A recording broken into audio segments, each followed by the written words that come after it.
Bonjour à tous, je suis le professeur Raphanel. En ma compagnie, voici Madame Guigui. Bonjour à tous. Aujourd'hui, nouvelle semaine, nouveau challenge. Lancé par un internaute venu tout droit de Bordeaux.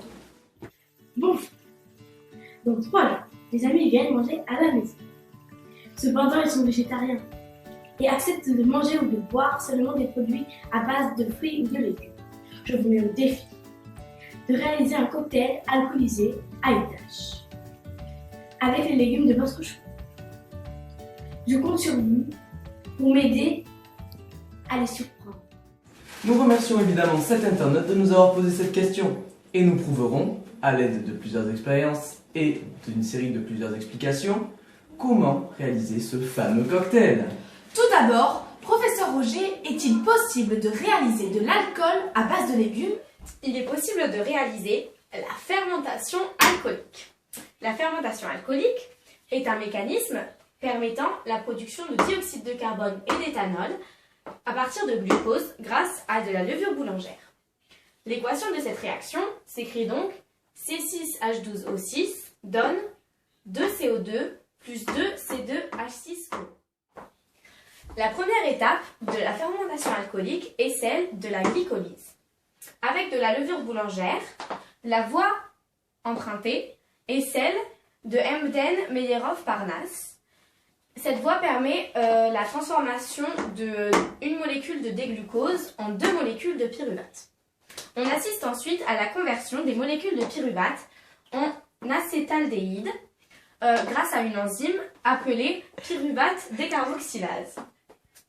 Pour finir, il y a la conversion de l'acétaldéhyde en éthanol. Cette réaction est catalysée, c'est-à-dire provoquée par la déshydrogénase d'alcool. Mais bon, ne nous avançons pas trop, car pour réaliser la fermentation alcoolique, il faudrait déjà que les légumes contiennent du sucre. Mais nous n'avons qu'à les goûter. Le plus sucré sera alors le bon. Mais non Théo, le taux de sucre dans les légumes est faible, il est donc indiscernable au goût. Nous pouvons cependant utiliser un réfractomètre ou des bandelettes d'urine pour calculer le taux de glucose. Alors pendant que mon collègue Raphanel est parti chercher les levures au supermarché, je vais commencer à faire les jus. Donc vous avez besoin d'une centrifugeuse, car un mixeur ce n'est pas assez puissant pour broyer les légumes. Alors voici la betterave, donc je vais l'éplucher, pardon.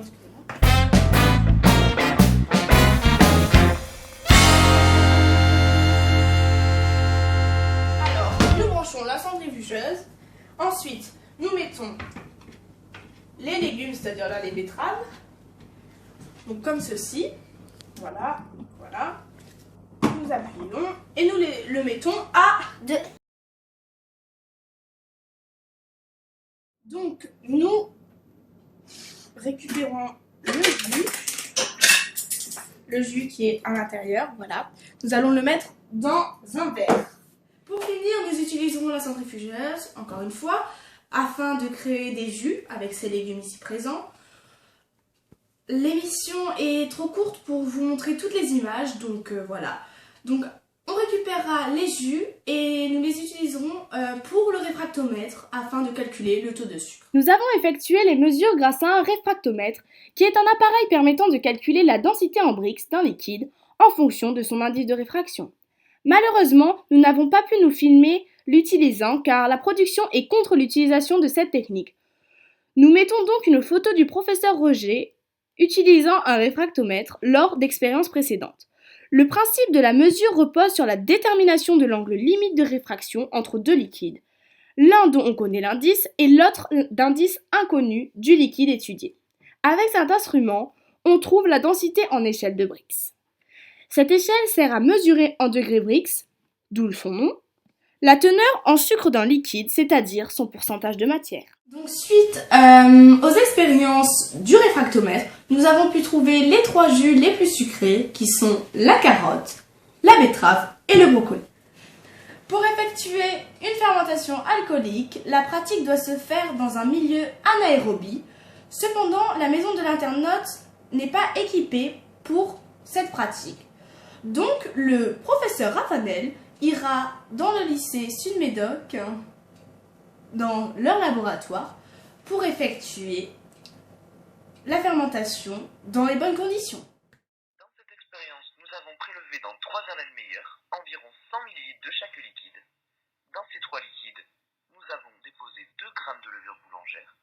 Ensuite, pour être en condition d'anaérobie, nous avons enveloppé les Erlenmeyer de ballons baudruche qui contiendront par la suite les gaz qui nous permettront, à l'aide d'alcotests, de prouver si la fermentation a été réussie ou non.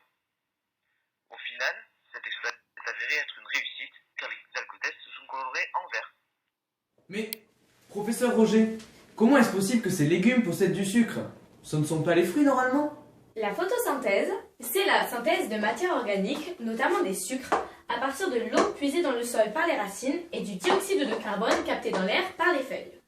Cette réaction produit de l'oxygène rejeté dans l'atmosphère. L'énergie nécessaire à cette transformation est fournie par la lumière du soleil. Sans soleil, et plus précisément sans lumière, pas de photosynthèse. La photosynthèse est réalisée par tous les organismes photosynthétiques possédant de la chlorophylle, comme les plantes terrestres, les algues et certaines bactéries. Chez les plantes, la photosynthèse a lieu la plupart du temps dans les feuilles. Les cellules du mésophile foliaire, partie interne de la feuille, contiennent des chloroplastes, sortes de petites poches dans lesquelles se trouve la chlorophylle, un pigment qui donne aux feuilles leur couleur verte.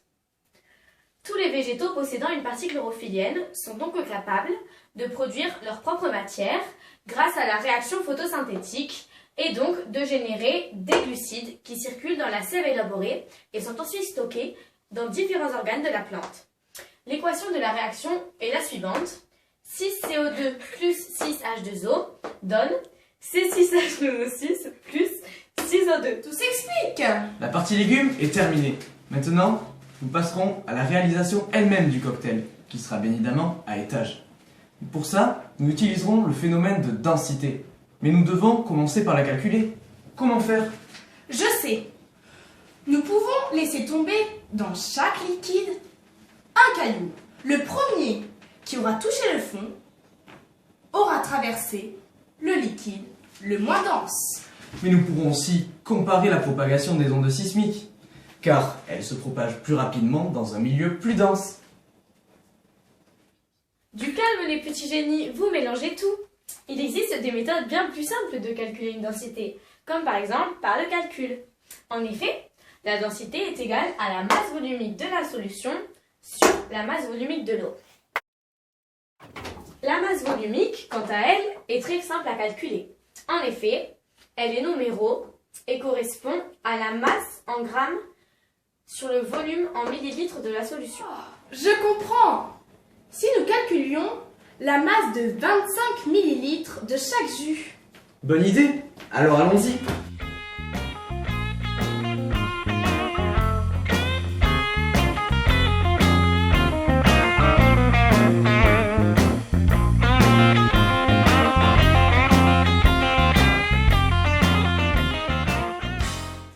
Enfin fini! Heureusement, ça nous a pas pris beaucoup de temps. Effectivement.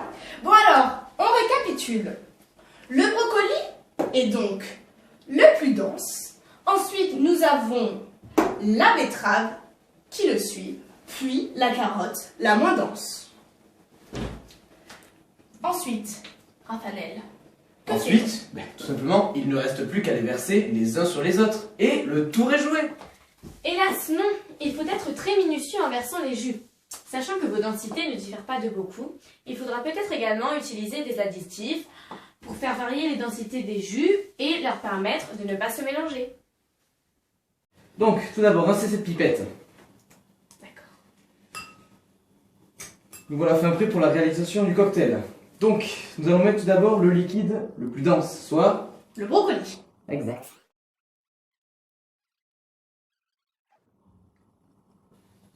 Délicatement, minutieusement.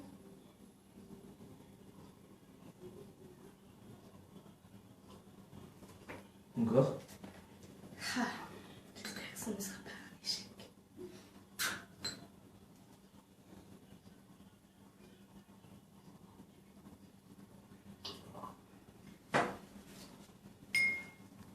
Eh bien, ça se mélange. Ça se mélange. Bref, continuons avec le liquide le moins dense, du coup, la carotte. Ça se mélange.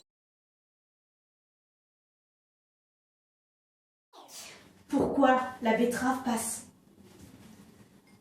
en dessous du brocoli? Bon, Bon, donc on observe que la betterave se mélange légèrement avec le brocoli et que la carotte se mélange avec la betterave.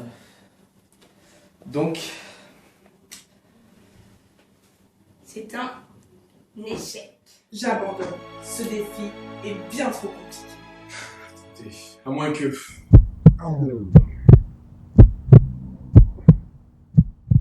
moins que quoi? Le professeur Roger nous a parlé de certains additifs qui pouvaient faire varier la densité. Bon, essayons. Les facteurs de variabilité de la densité sont très simples. En effet, plus un jus est sucré, plus il sera dense. Au contraire, plus un jus est alcoolisé, moins il sera dense. Il suffit donc de mélanger les jus avec des additifs tels que le sirop de canne pour que sa densité varie et qu'il soit donc beaucoup plus dense que les autres. Dans le cas contraire, il suffira de faire fermenter un jus plus longtemps que les autres afin qu'il soit plus alcoolisé et donc moins dense, afin de permettre qu'il reste bien au-dessus. Les jus auxquels nous n'aurons pas touché auront leur densité non modifiée et donc resteront au milieu des trois. Alors, c'est parti. Nous versons le sirop de canne dans le jus le plus dense, c'est-à-dire, Le brocoli, voilà, pour creuser un écart entre le jus de brocoli et celui de betterave. voilà, exactement. Allez, rincez la pipette. Oui, je l'ai oublié, vous avez l'habitude. Bravo. Ce ne sera pas la première fois. Bon, comment se sont On a passées vos environ 10 vacances? 10 minutes? Ok. Oui.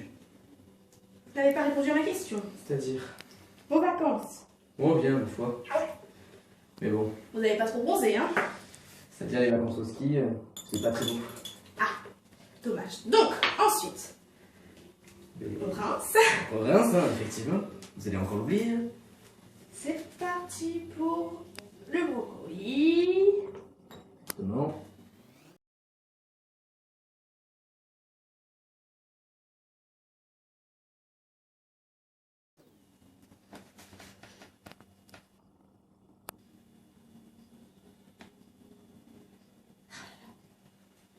Bien. Encore un petit peu.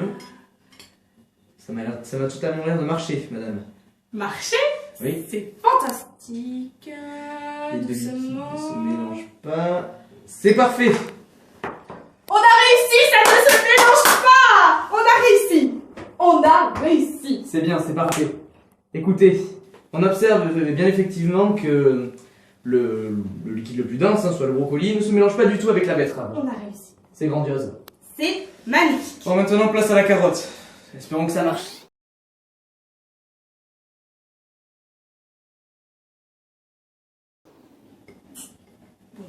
Encore. Oulala, oulala. Je crois que c'est un échec. Vous n'avez pas assez laissé fermenter, je crois, Raphaël. Eh bien. Bon, comme vous pouvez l'observer ici. Donc, C'est un échec. ouais, le jus de carotte, c'est légèrement mélangé à celui de la betterave. Donc, pour cela, je pense qu'il faudra Laissez fermenter. ouais, laisser fermenter plus longtemps le jus de carotte pour que le jus devienne bien Parce que évidemment là, moins on dense. voit très très bien que ça se mélange. C'est parti. Alors, Alors, mettez le sucre de canne dans le brocoli.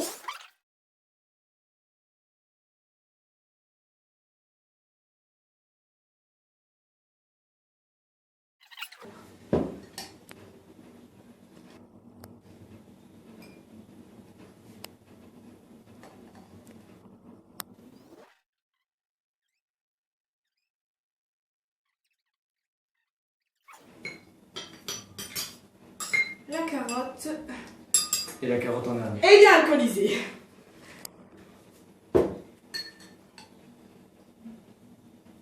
Allez, on va y arriver.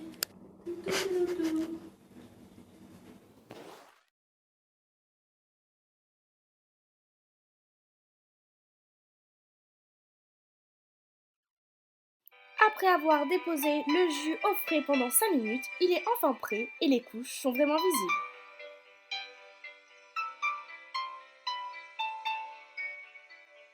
Écoutez, ma foi, notre défi m'a l'air d'être relevé. Cet internaute pourra aisément déguster ce cocktail. Et effectivement, nous voyons les 3 étages.